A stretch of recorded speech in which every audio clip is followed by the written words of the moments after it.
সেই বিশ্বকাপের সমর্থক শব্দ যদি কিছু থাকে তবে তা হলো পেলে। ম্যাচ শেষে উন্মত্ত জনতা যখন পেলের জার্সি ছিঁড়ে ফেলছিল, ব্রাজিলের সেই দলটিকে বলা হয় সর্বকালের সেরা ফুটবল দল। 1970 সালের 21 জুন মেক্সিকো সিটির আজটেকা স্টেডিয়াম তখন এক ফুটন্ত করা।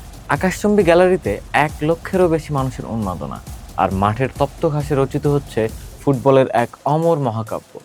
সেই তপ্ত দুপুরে মেক্সিকোর আকাশ সাক্ষী ছিল এক ঐতিহাসিক মুহূর্তের, যেদিন ফুটবল দেবতা নিজ হাতে মুকুট পরিয়ে দিয়েছিলেন তার প্রিয় বরপুত্রদের। সেদিন কেবল একটি বিশ্বকাপ ফাইনাল জয় হয়নি, বরং ফুটবল চিরতরে ঋণী হয়ে গিয়েছিল এক সোনালী প্রজন্মের কাছে। 1970 সালে সেই বিশ্বকাপ কেবল একটি টুর্নামেন্ট ছিল না, সেটি ছিল যোগবর্ণিত বা সুন্দর ফুটবলের এক স্বর্গীয় প্রদর্শনী।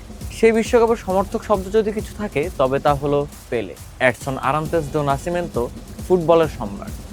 1966 সালের বিশ্বকাপে ইনজুরির আঘাতে বিধ্বস্ত পেলে চেয়েছিলেন অবসরে যেতে, কিন্তু ভাগ্যের লিখন ছিল অন্যরকম। 1970-এ তিনি ফিরলেন রাজকীয় বেশে। আজটেকার ফাইনালে ইতালির বিপক্ষে পেলের সেই লাফিয়ে উঠে করা হেডের গোলটি আজও ইতিহাসের পাতায় জীবন্ত। গোল করার পর পেলের সেই শূন্যে মুষ্টিবদ্ধ লাফ এবং সতীর্থ জার্জিনিওর কোলে চড়ে উদযাপনের দৃশ্যটি ফুটবলের আইকনিক প্রতিচ্ছবি হয়ে আছে। সেই ম্যাচে পেলে কেবল গোল করেননি, বরং সতীর্থদের দিয়ে গোল করিয়ে বুঝিয়ে দিয়েছিলেন কেন তিনি অনন্য। ব্রাজিলের সেই দলটিকে বলা হয় সর্বকালের সেরা ফুটবল দল। পেলে, জার্জিনিও, তোস্তাও, রিভেলিনো আর কার্লোস আলবার্তো, প্রত্যেকটি নাম যেন এক একটি নক্ষত্র। সে বিশ্বকাপের পরতে পরতে জড়িয়ে আছে কিছু অবিশ্বাস্য মুহূর্ত। ইংল্যান্ডের বিপক্ষে পেলের সেই নিখুঁত হেড আর গর্ডন ব্যাংকসের শতাব্দীর সেরা সেভ, কিংবা সেমিফাইনালে উরুগুয়ের বিপক্ষে পেলের সেই বল স্পর্শ না করে গোলরক্ষককে বোকা বানানোর জাদুকরী ড্রিবলিং, গোল না হয়েও যা ফুটবলের ইতিহাসে অমর হয়ে আছে। প্রতিটি ম্যাচেই ব্রাজিল যেন ক্যানভাসে ছবি এঁকেছিল। ফাইনালের অন্তিম মুহূর্তে কার্লোস আলবার্তো সেই চতুর্থ গোলটি ছিল দলীয় ফুটবলের এক চরম নিদর্শন।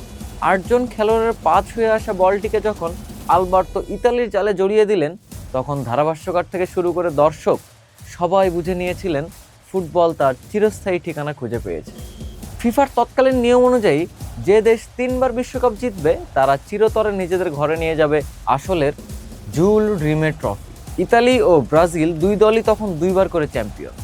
আজটেকার সেই ফাইনালে 4-1 গোলের বিশাল ব্যবধানে ইতালিকে ধুলোয় মিশিয়ে দিয়ে ব্রাজিল তৃতীয়বারের মতো বিশ্ব জয় করে।